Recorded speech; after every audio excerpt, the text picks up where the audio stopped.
안녕하세요. 제 미국 존스 홉킨스 유니버시티의 케네디 크리거 인스티튜트의 소아정신과 교수로 있는 지나영입니다. 오늘 자녀 양육에 관한 강의 두 번째 시간입니다.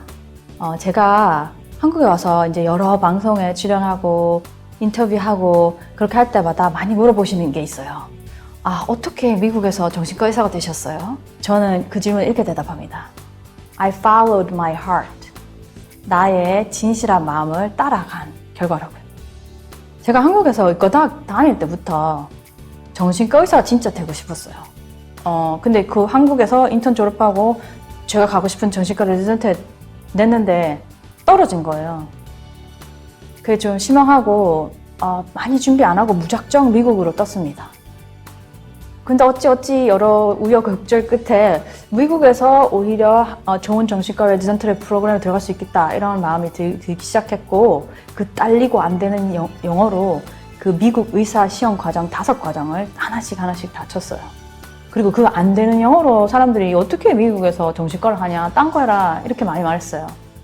근데 내가 정신과 의사가 되고 싶다는 생각을 놓지 않고 포기 안 했습니다. 그래서 어떻게 또 그 과정을 잘 견뎌내고 시험도 다 잘 통과하고 정신과 레지던트 들어가서 정신과 전문의, 소아정신과 그 과정까지 하게 됐습니다. 근데 제가 내 안에서 깊이에서 올라오는 그 정신과 의사가 되고 싶었다는 그 진실한 마음을 따르지 않고 딴 사람들이 나한테 이렇게 권하는 게 뭐지? 거기에 더 귀를 기울였고 기준을 뒀다면 지금 제가 어디 있었을지 이런 힘든 과정들을 다 버텨냈을지 모를 일이죠. 제 이 경험담을 통해서 지금부터 설명할 자녀 양육의 목적 설명드릴게요. 또 질문 하나 드릴게요. 생각하고 가슴에 손을 얹고 이게 중요한 질문이에요. 여러분 아이를 기르실 때 내 아이가 어떤 사람이 되기를 원하세요? 생각해보세요. 이 질문이 왜 중요하냐면은 이게 아이를 양육하는 목적이기 때문입니다. 자, 직업이 좋은 사람, 경제력 있는 사람, 어떤 사람 이런 말 다 들어 부모를 부양할 수 있는 사람 이런 여러 가지 답변이 나올 텐데 소아정신과 의사 제가 정신과적인 정답을 가르쳐 드릴게요. 소아정신과적인 정답. 우리 부모와 자녀를 키우는 가장 바람직한 목적은 그 자녀를 독립적이고 자주적이게 자신의 삶을 만족스럽게 사는 사람이 되도록 하는 거예요. 즉 완전히 독립적이고 자주적인 인간으로 만드는 겁니다. 제가 근무하고 있는 존스 홉킨스 소아정신과 케네디 크리거에는 정말 다양한 어린이 환자들이 많이 찾아와요. 부모님과 함께. 그 부모님들이 제일 많이 하시는 말씀이 있어요. 보통 아이들이 좀 문제 행동이 있기 때문에 선생님 우리 애가 말을 너무 안 들어 어떻게 하면 말을 듣게 할까요? 좀 말 좀 들었으면 좋겠어요. 이 때문에 그래요. 근데 요 개념을 완전히 바꾸셔야 돼요. 어떻게 하면 내 아이가 내 말을 듣게 할 것인가가 아니고 어떻게 하면 내 아이가 더 바른 선택을 하도록 내가 도와줄 것인가. 그 주체가 애라야 됩니다. 물론 아주 어릴 때는 내가 선택해줘야 되죠, 부모가. 근데 조금만 이제 정신이 들어도 2-3살 말기 조금만 알아듣기 시작해도 부모가 이렇게 바로 얘기해 주는 것보다는 애가 그 선택을 하도록 도와준다고 계속 생각하는 게 좋습니다. 이것도 아까 말씀드린 것처럼 물고기를 잡아다 구워다 주는 것이 아니고 물고기 잡는 것을 가르쳐준다 그 의미랑 비슷해요. 그래서 내가 네 뭐뭐 해라 말하고 싶잖아요. 그때 어떻게 하면 그렇게 말하기보다는 얘가 스스로 그것을 선택할 수 있도록 내가 환경이나 무엇을 도와줄 수 있을 것인가. 그게 꼭 조금 끊임없이 생각해보면 좋고 그렇게 하려면 약간 한 발짝 떨어져서 해야 돼요. 근데 이제 제가 부모님한테 이런 말씀 드리면 특히 좀 어릴 때는 한 발짝 떨어져서 바라볼 때 기분이 어떠세요? 이 애가 뭐 이렇게 뛰놀다가 다칠까봐 어디 뭐 놀러가서 잘못될까봐 이런 조마조마한 좀 불안한 마음이 있죠. 부모님, 어머님, 아버님, 부모님은 사랑과 보호라는 본능이 있어요. 그래서 그 본능부터 먼저 나오는 거 보호해야 된다. 그래서 실패나 뭐 걱정되는 걸 지켜보기 어렵고 보호하고 싶어 해요. 그 마음은 본능이기 때문에 충분히 이해되고 나쁜 건 아니고 그게 정상입니다. 그런데 아이가 실패를 많이 해봐야 돼요. 왜냐하면 실패를 많이 해본 사람이 그렇지 않은 사람보다 더 주도적으로 인생을 살 수 있기 때문이에요. 이거는 정신과적 거의 진리입니다. 걸음마 배울 때 생각해봐요. 뒤뚱뒤뚱 하다가 엉덩 찍고 몇 번을 그렇게 해야지 겨우 두 발로 걸을 수 있죠. 그 누구나 다 배우는 걷기도 그런데 다른 것도 다 그런 거예요. 실패를 해야만 그 성공에 갈 수 있습니다. 우리 백종원 대표하면 다 아시죠? 엄청 성공하신 분, 그 사업가시고 또 구독자도 엄청 많은 요리사 유튜버시잖아요. 근데 이런 말씀 하시더라고요. 옛날에 이제 젊었을 때 쌈밥집에서 돈을 되게 많이 모으셨는데 그걸 이제 사업을 하신 거예요. 목재로 해서 집을 짓는 사업을 하셨대요. 근데 이제 IMF 터지고 막 이런 자재값 폭등 이래가지고 뭐 엄청난 빚, 17억 원이라고 하시던데 엄청난 빚이 생겼다고 합니다. 그 빚 독촉에 시달리고 굉장히 힘든 과정을 거치면서 거기서 쓰러지지 않고 포장마차를 개업해서 이 돈을 다 갚아주셨대요. 대단하시죠?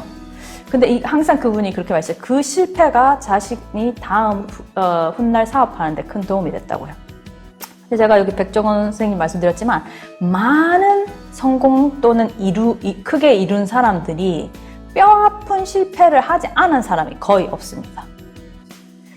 그래서 실패를 피하려고 하는 삶만 산다고 생각해 보세요. 우리 부모님들은 사실 애가 실패 안 하고 자랐으면 좋겠잖아요. 근데 그 상황을 한번 생각해 보세요.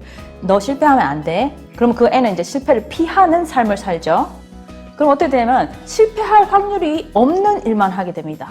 그러니까 자기 능력에 조금만 더 해도 하지 않는 거죠. 그런 사람 발전이 잘 없겠죠. 그러니까 오히려 실패를 하라고 하는 게 좋아요. 왜냐면 삶은 어차피 trial and error. 계속 연습해보고 잘못됐으면 고치고 또 해보고 실패했으면 고치고 그런 성장과 발전의 과정이 삶인 거예요. 근데 애한테 실패하지 마라 해버리면 그 삶을 살지 말라는 거죠. 애 자전거 처음 배울 때 기억하세요? 그때 어떻게 말씀하셨어요? 넘어지지 않게 조심해. 이 말을 제일 많이 하십니다. 근데 오늘 강의 보고 나서 이렇게 한번 다르게 한번 말해보세요. 특히 처음 했잖아. 자전거 오늘 배울 건데 자전거 타다 보면 넘어지기도 하는 거야. 근데 넘어지도 괜찮다? 좀 아프긴 한데 좀 무릎 좀 깨져도 괜찮아. 이게 그러면서 배우면 돼. 다 그래. 그렇게 해야 애들이 새로운 거를 배울 때 아직 안 익숙하니까 실패할 수도 있고 좀 창피할 일도 있고 잘 못 할 수도 있고 그렇다. 그걸 미리 알려주고 그러고 이런 말을 해주는 거야. 그래도 있잖아. 우리 해보는 게 너 정말 해보는 거 정말 용감한 거다. 해보는 거 정말 잘하는 거야. 너 진짜 멋있다. 야, 그 못하는 것도 해봤잖아. 야, 엄마는 네가 너무 자랑스러워. 이렇게 해봤다는 그 자체, 넘어져 봤다는 거. 그걸 오히려 긍정적으로 얘기를 해줘야 됩니다. 제가 다시 내 얘기를 한번 돌아볼게요. 제가 만약에 한국에서 레전드 떨어졌잖아. 슬프게 슬펐어요. 근데 그때 내가 만약에 좌절하고 원망하고 왜 나를 떨어졌나 이런 마음만 있었으면 또 아니면 뭐 새로운 걸 해보려니까 좀 걱정하기도 하고 안전으로 가자 막 이렇게 생각했더라면 지금의 저는 없었겠죠. 저는 그 정신과 의사 되고 싶다는 내 진실한 마음을 따랐고 또 미국이나 다른 곳에서 한다는 거에 대한 좀 두려움 당연히 있었지만 그래도 실패하든 자시든 나는 가봤습니다. 그렇게 하다 보니 내가 좀 더 자주적이고 독립적인 삶을 살 수 있었던 것 같아요. 사실 그 과정이 쉬웠던 건 아니죠. 저도 굉장히 힘들었어요. 영어를 못해가지고 어학연수부터 시작했어요. 진짜로. 그리고 또 미국 사람들하고 같이 이렇게 시험도 보고 하면서 제가 수련 들어갔을 때는 진짜 먹고 자는 시간 빼고는 계속 일했습니다. 영어 공부 계속 했고 일하고 남들보다 더 했어야 돼요. 영어를 못하니까. 그래서 좀 좌절되고 말도 못 알아들을 때마다 제가 그런 말 했어요. 아니야 괜찮아. 좀 넘어져도 괜찮아. 좀 못해도 괜찮아. 내가 이거 힘든 거 하는 거기 때문에 이 정도면 잘하는 거야. 내 스스로도 그렇게 생각했고 오늘 이만큼 고생했으니까 내일은 좀 다 나을 거야. 그렇게 스스로 긍정적으로 생각을 했습니다. 그래서 그렇기 때문에 더더욱 어제 말한 긍정적인 마음 자세는 애가 그 목적 있죠? 제대로 독립적인 인간이 되기 위해서 꼭 필요한 마음가짐이에요. 왜냐하면은 그것이 없으면 이게 주도적으로 뭐를 시도할 수가 없습니다. 이렇게 보통 그러면 긍정적인 마음 자세는 타고난 거 아니에요? 이렇게 말하시는 말씀 게 있는데 약간의 성격도 있긴 있습니다. 그렇지만 소아정신과 의사인 제가 생각하기에 긍정적인 마음은 훈련해서 습득할 수 있어요. 그러니까 아이에게 긍정적인 마음은 진짜 어렸을 때부터 훈련시켜야 돼요. 그렇게 훈련시키려면 엄마 아빠도 고마움이 좀 있어야 되겠죠. 그런 거 중요한데 제가 요거에 대해서 인디언 그 부족에서 내려오는 이야기를 하나 들려드릴게요. 어느 날 이제 인디언 추장 어른이 아이들에게 말을 합니다. 얘들아, 사람 마음에는 두 마리 늑대가 늘 싸우고 있어.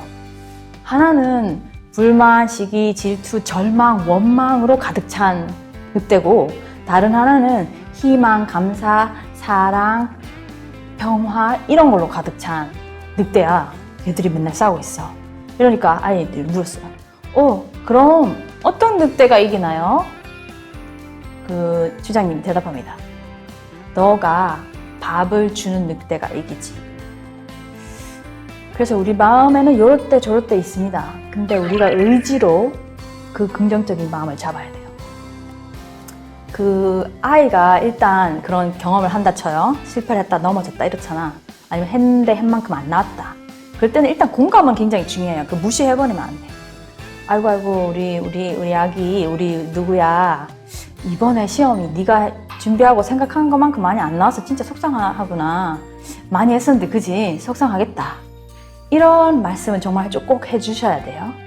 그렇지만 또 다시 가치와 마음 자세로 넘어오면 됩니다.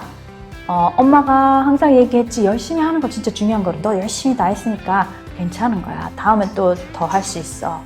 그렇게 그거에서도 완전히 절망하는 것이 아니라 네가 최선을 다했으니 괜찮다 이런 말도 해주고 또 예를 들어서 좀 가족 가게가 기울었다고 봐봐요. 그래서 좀 이렇게 있던 집에서 더 안 좋은 집으로 이사가게 됐다거나 이렇게 좀 애들이 봤을 때 힘든 상황 있죠. 원하는 걸 할 수 없게 됐을 때 그때도 이런 말 계속 해주시면 좋아요.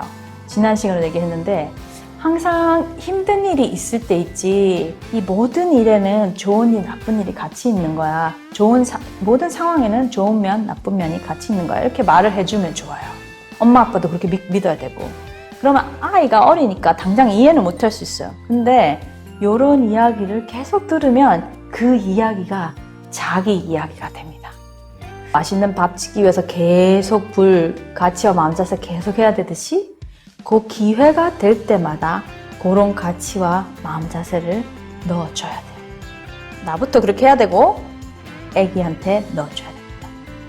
그래서 이런 지속적인 것은 그 아이의 것이 된다.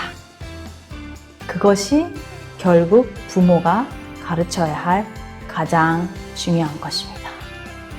그렇게 긍정적인 자세가 있는 아이들은요, 실패를 그렇게 두려워하지 않습니다. 왜냐면 실패하는 거라고 배웠고 해도 얻는 것이 있다고 배웠잖아요. 그리고 또 이런 아이들은 자기가 가고 싶은 길을 가는 용기가 좀 있게 돼요. 잘 모르겠어도 해보면 되잖아.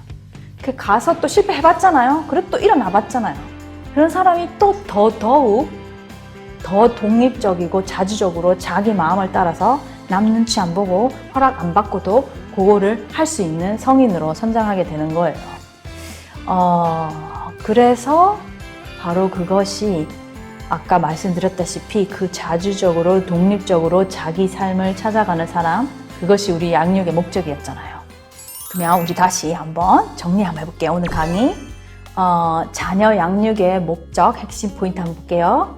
첫 번째, 부모님이 잊지 말아야 할 것은 양육의 목적이 내 말을 잘 듣는 아이가 아니고 그 아이가 완전히 독립된 자주적인 성인으로 성장시키는 겁니다.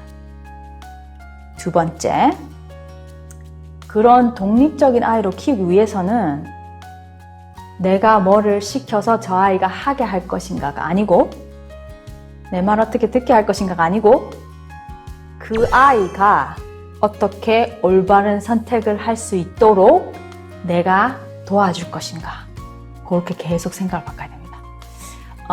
세 번째, 그러면 조금 애를 놔둬야 되니까 한 발짝 떨어져서 조금 걱정되더라도 애한테 실패할 수 있는 거야. 실패는 하면서 배우는 거야.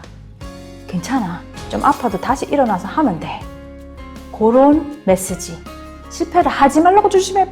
하지 마. 이렇게 보다 사실 솔직히 말해서 조금 권장하고 그렇게 되는 거다. 원래 실패하는 거다. 이렇게 말해주는 것이 그 아이가 그런 걸 두려워하지 않고 도전하면서 잘하게 되고 또 실패에 절망하지 않고 좀 긍정적인 자세를 가집니다. 내가 이걸로 배운 거 있다. 그러면 제가 오늘 마무리하면서 제가 좋아하는 시 한 편의 마지막 구절을 읽어드릴게요.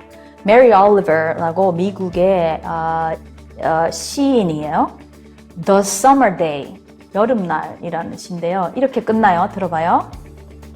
Tell me, what is it you plan to do with your one wild and precious life? 말해보세요. 이 거칠고도 소중한 하나뿐인 당신의 삶을 걸고 당신은 무엇을 하려고 하나요? 우리가 우리 자녀가 그 소중한 하나뿐인 그 자녀의 삶을 헤쳐나가면서 스스로 만족스럽고 행복하게 살 수 있도록 자주적으로 독립적으로 살 수 있도록 준비해주는 이런 새로운 마음가짐 그리고 새로운 자녀 양육의 시도에 다 같이 함께 해주셨으면 좋겠습니다. 랜선 위 클래스는 학교 상담 선생님과 직접 만나지 않아도 화상으로 고민을 나눌 수 있습니다. 위기 학생들이 더 전문적인 개입을 받을 수 있도록 정신건강의학 전문의 팀인 위 닥터가 상담 선생님들께 자문을 지원합니다.